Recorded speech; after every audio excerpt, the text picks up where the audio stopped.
I'm not. I don't know. Okay. I don't know. You thought I was an alpha? Okay. I'm a Okay. All right. Hello, everybody. I hope you can see and hear us. I guess I could say I'm obviously Dr. Joe Vertino, the spiritual guide, author, healer, and musician. Yeah, and we're doing a cool. I just put the title live for the video, and our topic is writing, medicine, and metaphysics. And me and him, my friend here, are both writers. And then we have another person over here if she wants to be in the video. But basically, I don't know if it'll go like a whole hour or anything, but basically just a nice video to have in your life. And, you know, we're not in too serious of a mood and had some wine, but kind of, you could say, intellectual. So there's really nothing to worry about, I guess. Yeah. But Joe, thank you for saying that. I just want to say a little bit about myself. I'm Sebastiano Spurio, and I'm not a doctor. And also, I'm an illusion. So we're going to talk about stuff. Obviously, this man here has a very good centered way of seeing the world. I am a writer, but I definitely don't see myself as an author, though I do see myself as an artist. But I'm going to let Joe lead the way, and every now and then I'm just basically going to add to the flurry and firestorm of whatever anyone wants to talk about on the screen during this live. So go ahead, Joe. Dr. Sure. Joe. Well, I did put in the description something along the lines of spirituality is not just about hugging a tree, and that there's a kind of profundity to us in, even I'll say, in the definition of what spirit is or what it means, which is a non-physical reality, and something that obviously we could say implies, you know, definitively to be writer-ish, that there's a connection possible with it, right? With spirit. So, and interestingly enough, I guess in that way, writing, creativity is kind of ephemeral in the sense of that where is that, where is it taking place? I guess interesting kind of connection with spirituality. Do you mean when the writing process, like a person writing something, where is it happening within their own cognition and consciousness? Yes. Yeah. Can you go into that a little bit? I kind of want you to go into it a little bit. Oh, sure. Okay. Well, again, I was trying to let you lead the way, but I do have some theories about this. So, for instance, my most basic version of most people, when they talk about memories, they recall the vision of it. But when I think of memories, I actually think of the actual tactile nature of how it looks. Like when you think of a memory, for me, I see the vision, but also I see this like dark backdrop. Like it's not a clear picture. It's not a movie. You know, when you go to a movie theater, you see something clean and clear. Whereas I see a vision, but also almost like a static of black. You know, that's how I see it. Yeah. And that's how I work with my imagination, especially when I listen to music and I write something to a musical song for a scene. You know, that's how I visualize it. But Dr. Joe, how do you think that writing, like the writing process, like literally, in the moment that you have a feeling of something beautiful you wish to express, and then working towards the vernacular or the vocabulary that you wish to use in the description of that thing, you know, to make it, I guess, noteworthy, but not just to an audience, but to yourself, you know, like, yeah. I think that what I've described is beautiful to me, even if after I write this sentence, I die. How do you think that process works? You don't have to mention the death part, but that's just me. That's how I think. You know, I'm always like, I wrote this, and then my brain goes, maybe you'll die. And I'm like, oh no. But yeah, go ahead. Tell me how you think the writing process goes between visualization first, the feeling of wanting to see something beautiful, visualizing the beauty in which it might impact people, and then actually the process of writing down your thoughts to express and weave in your spiritual voice into literary work? Please expound upon that. Yeah, please. yeah. I mean, I guess the cool thing is a spiritual guide, and we already kind of started off on the correct foot, not to be confusing if saying the right foot, right, left foot. But basically, that in that way, spirituality, in that way, being a non-physical reality that isn't a singularity, maybe we could say, in the sense of a single person or individual. That's a definition of it. And that basically, in that way, to answer where you were leading us, that there is, let's see where we're at, that there is a meaning that you might notice, and that might be the end of the thing, like something I noticed. Right. And why do I say that? With my handout and everything, in our world, we're used to so much kind of like almost sudden clarity and facts showing up, and ingredients and chemicals and calorie amounts. And in that way, in that way that isn't a guarantee even to be challenging, because that's the things we're talking about are facts of our world even, that if you read the cereal box and look at the calories and, and different things like this. But in that way that this nature, almost we could say, of spirit, and you'll notice that I haven't even mentioned like religion even, that there is something that we could say maybe a humbling experience for people, in the sense that we can't control spirit, but we can certainly guide it. We can channel it. Like, we aren't slaves to some higher power. In terms of quantum physics, things flow in both directions, forwards and backwards. I mean, even in Zack Snyder's Watchmen, Dr. Manhattan, the most powerful being in that universe, says that he can't see a certain point in time because of some strange, possible to him, nuclear cataclysm, because of these things called tachyons, which actually move backwards through what he says, what you observe as time. But to him, time is a fluid thing. It's a very interesting point of view that a writer can create a character that is actually exponentially much more brilliant and intelligent than themselves, but still take the time, right? Like, again, if Alan Moore, who wrote Watchmen, was to do stand-up, and they were like, hey, do Dr. Manhattan, he'd be like, blue dick. I mean, he'd probably say something more incredible, because he's a very well-talented writer. He wrote V for Vendetta, all sorts of beautiful things. But it takes a combing of trying to imagine a being beyond yourself, higher of intelligence, and then taking a trickle down onto the pages of what you write. How do you do that when you think of higher dimensions?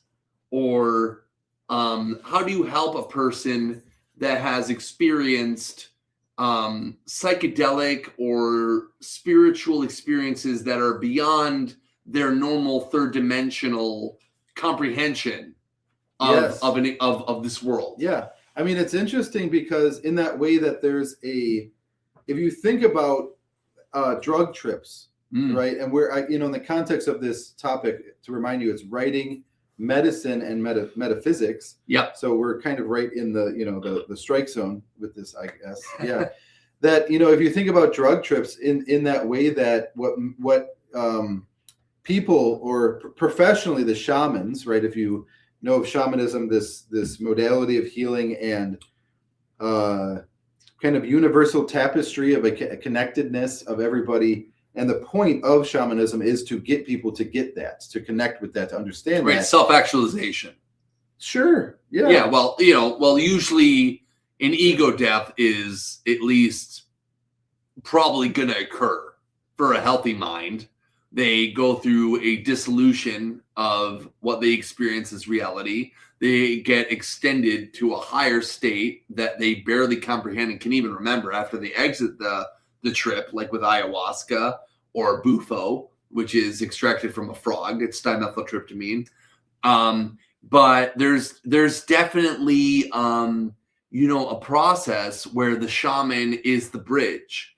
It's almost like being a psychiatrist in the spiritual world, where you go, okay, you experience these things, the visualizations and archetypes, or the symbolism of what you saw that you can barely remember, I'm going to try to interpret to help you understand how to work on your ego, which is not something meant to be killed.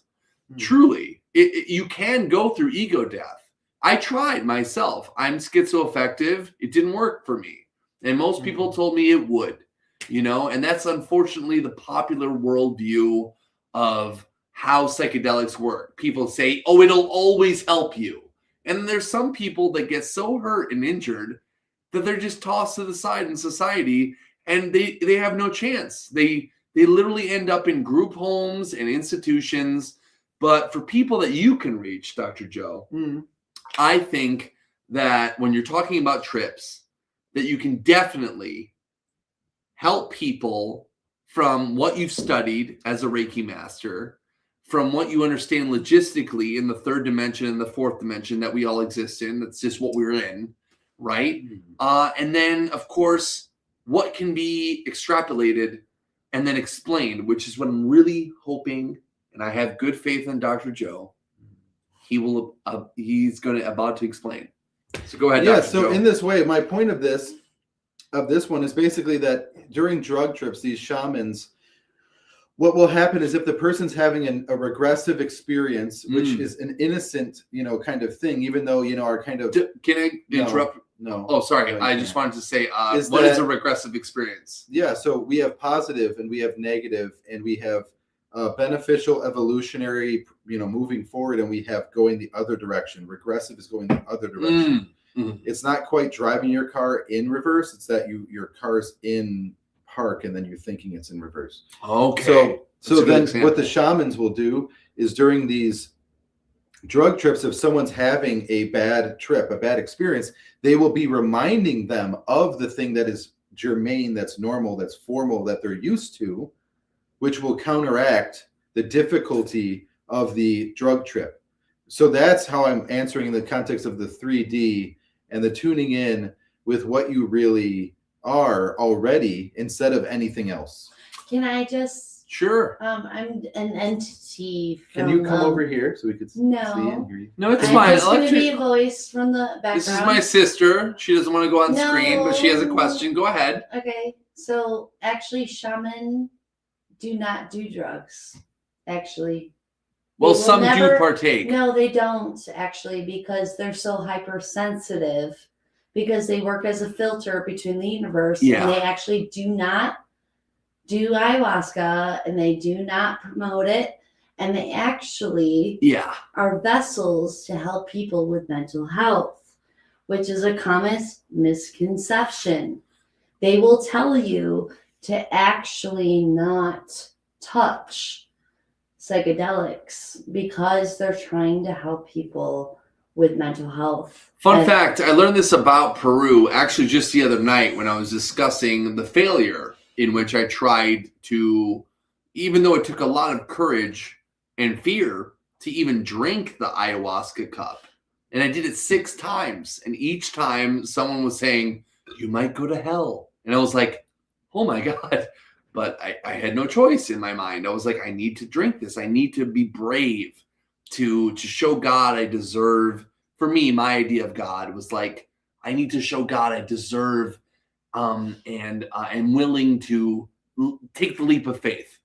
Now, what Electra is describing is interesting because what I researched about Peru, which is where the most popular location for ayahuasca is done, is that ayahuasca is actually protected by governments.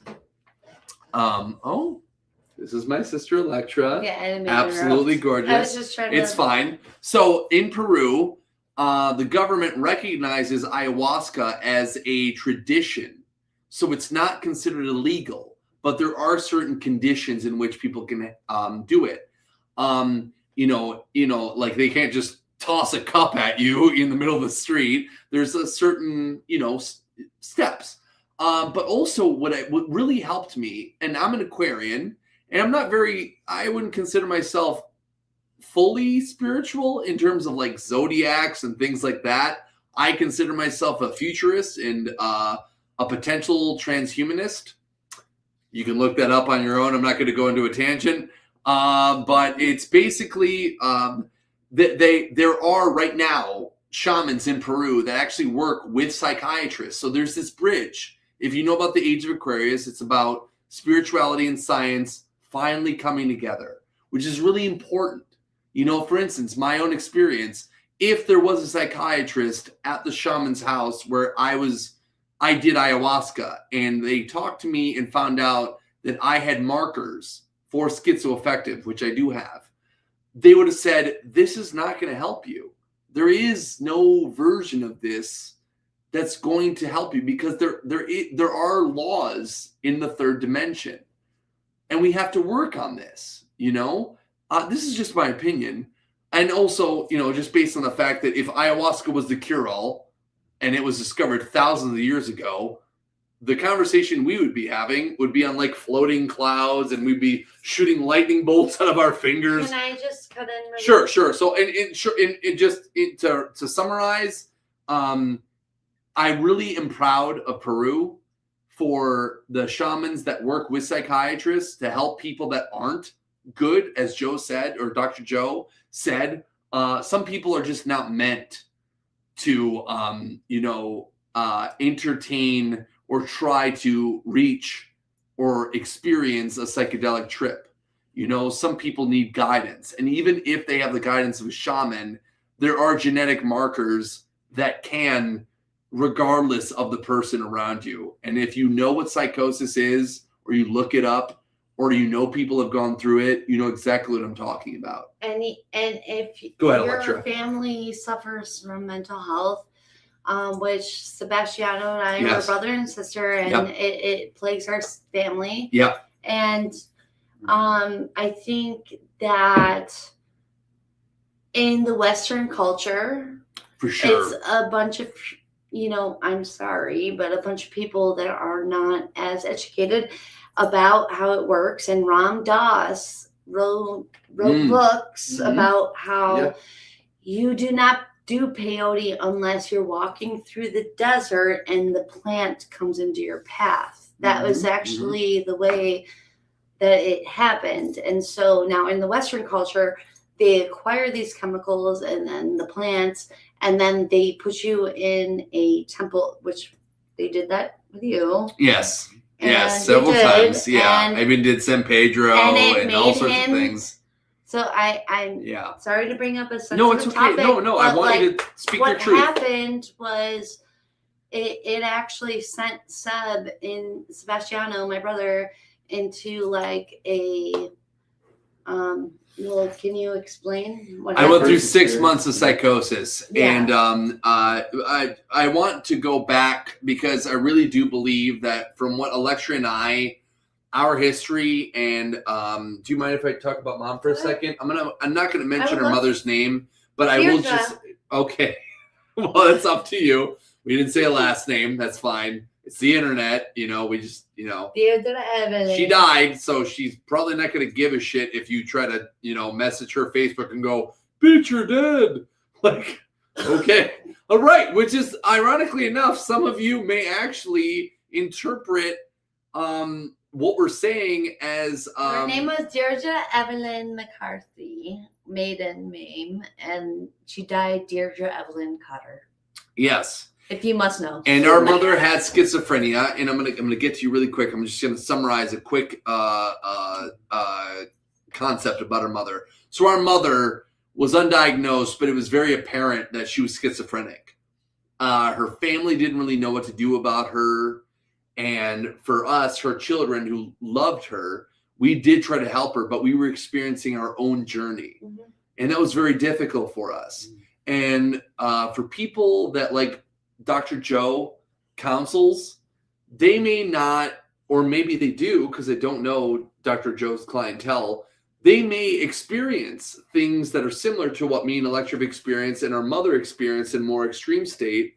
I would love to hear, Dr. Joe, do you have clients that are basically on the spectrum. Like some people who have experienced really horrible things with psychedelics, some people who are spiritual that never really got tested, but they live in a graceful bubble, and some people that are so blessed that they never even need to touch psychedelics. Like, can you expound upon that? Sure. Yeah, I would love to hear that. Yeah, I mean, so yes, I mean, in this way that basically a big component of writing and medicine and metaphysics is the concept of openness, right? If you think about it, writing comes from that place of openness. It has to be, right? Expression, allowing your hands, so to speak, of to be open rather than clutching or holding something down or pushing something away even, and then that openness, in context of medicine, obviously a very real experience that people can have of mental illness, a perpetual kind of alteration in someone's individual mind. And that the thing about it, if you look at us as a species, how we deal with it is basically openness, in the sense of it doesn't need to be pushed away or repressed, that we can express it and in that way, and that that's consistent. And then in context of metaphysics and spirituality, that people have experiences of what they call it their heart opening, right? Which is kind of the goal, even, you could say, of spirituality, to have such a deep, profound connection, with something that